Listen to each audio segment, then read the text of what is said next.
Mass murderers, they leave an unforgettable impact wherever they strike. So how are we preventing this kind of thing from happening? Well, maybe we're doing just the opposite.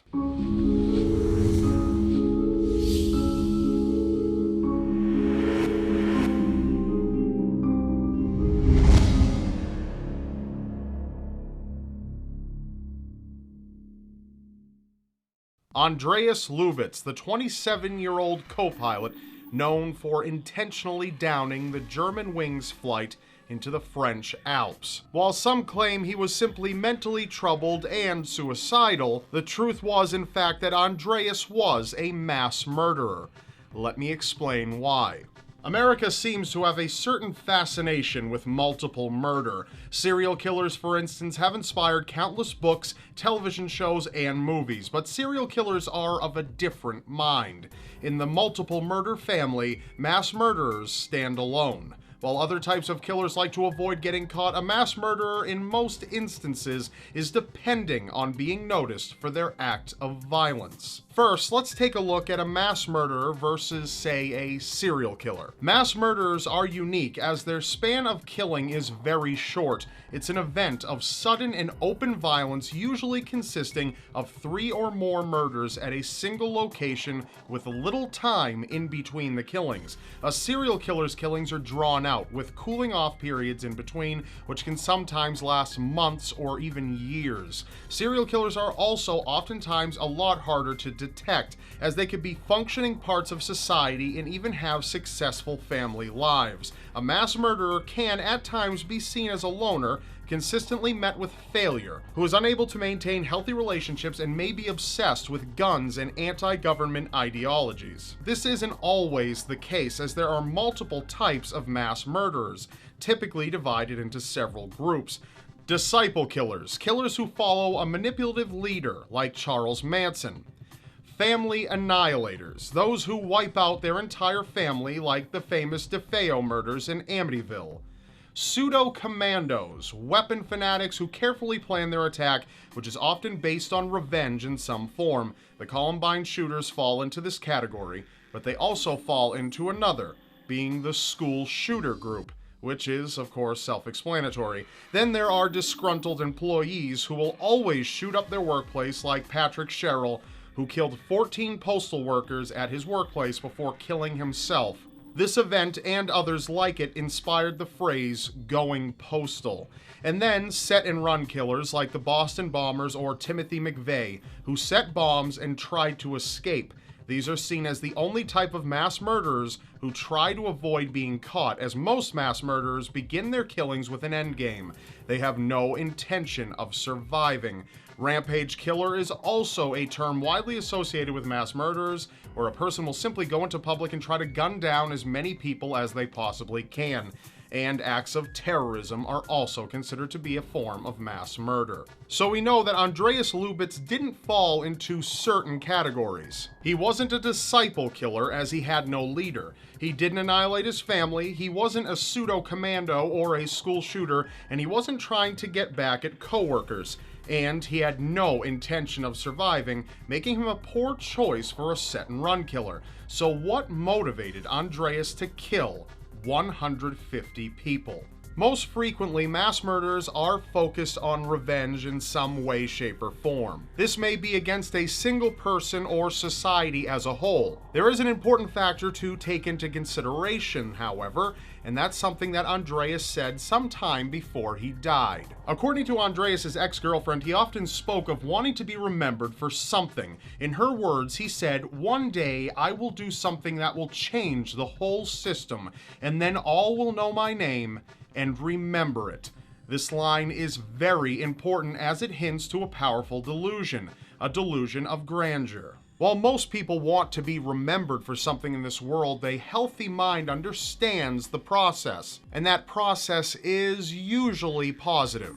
But Andreas's mind wasn't a healthy mind. He struggled with depression, and not the type of depression most people encounter at one point or another, but actual debilitating depression, which he was seeing doctors for. His mental troubles went far beyond depression, though, and into the realm of mental illness. While some mass murderers are a good fit for multiple categories, Andreas himself wasn't really a good fit for any of the common mass murder categories. So let's take a look at typical motivators for mass murder. Popular motivators for multiple murder, including serial killers, are power, revenge, loyalty, profit, and terror.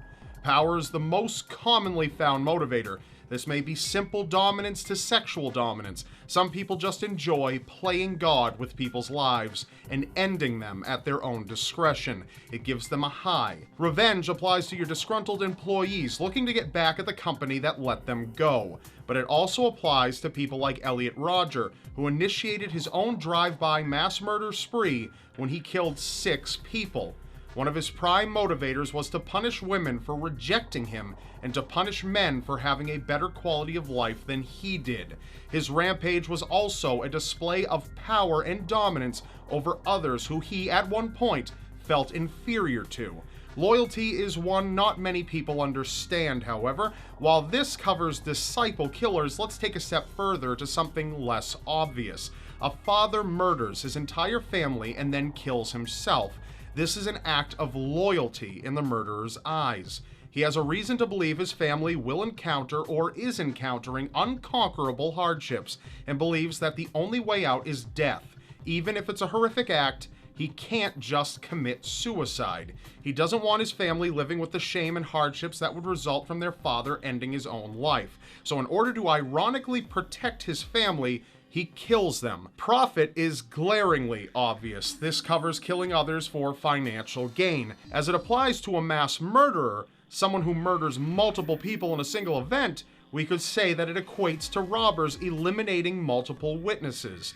And terror, which is often politically or religiously motivated killings, like detonating a bomb on an airplane. While this covers obvious groups, it also relates to Charles Manson, as he initiated murders through his disciple killers with the intention of starting a race war. So taking a look at these motivators, we see the most likely fit for Andreas was power. He wanted to be remembered for something. He wanted to change the system. So what pushed him over the edge? What made him decide to wake up that day and take all of those lives? A desire for power alone isn't often enough. There needs to be a final straw where the person willingly decides to become a murderer. For Andreas, there was no blatant warning sign. There were no obvious triggers when realistically there should have been. For example, though Timothy McVeigh had many ingredients in place for tragedy, the Waco siege, where the government overtook a compound in Waco, Texas, and over 70 people died, was what pushed him over the edge and led him to bomb the Alfred P. Murrah Federal Building. Andreas just seemed to wake up one day and decided to kill 150 people. So there's really only one place left to look: into his mental illness. It's known that Andreas had received a doctor's note that he tore up, declaring him unfit for work that very day. So receiving that note itself, though nothing really new with his track record, could have set him off. But let's look a bit deeper, perhaps into the medications he might have been taking. Andreas was depressed, so antidepressants or anti-anxiety medications were likely candidates, and one such medication was prescribed to Andreas, and it's known as lorazepam, a popular anti-anxiety medication. Now, countless people take this medication without any issues. They don't hurt anyone. But the same can be said for people with untreated mental illnesses, right? We can't ignore that psychiatric drugs which alter a person's mindset have potential deadly consequences. Even the Food and Drug Administration's website warns about lorazepam with, quote, "In patients with depression, a possibility for suicide should be borne in mind." Antidepressants were also found in Andreas's apartment. So a person suffering from debilitating anxiety is prescribed medication to help them with the anxiety. But every now and then, a person on that medication for their anxiety will, because of the medication, kill themselves or potentially kill themselves and many more people. So how many murders can we chalk up to a dangerous combination between the mental illness itself and the medication that they were on. Jeff Weiss was a 16-year-old boy who suffered from depression and ended up killing 9 people in 2005, from family to students. Now, depression wasn't his only factor, but it tied into the other factors. He had experienced a hard family life and bullying, which only fed into the depression. He was prescribed Prozac. He turned the gun on himself at the end of the rampage. His killings brought up public discussion on the dangers of Prozac for children and adolescents. Andreas suffered from depression and experienced a lack of fulfillment in his life and failed relationships. These things fed into his depression, and he was medicated for it. He took down a plane and killed 150 people, including himself. Different weapons and different means, but too many parallels to ignore. So I pass this information on to you. In our attempts to control mental illness, are we actually potentially making it worse? Are we capable of creating mass murderers? And what do you feel is more important, gun restrictions or mental health screenings? Start a discussion in the comments. I would love to hear your take on it. And I will see you next Wednesday. Thank you for watching, and don't forget to subscribe to my channel because you won't want to miss what's next.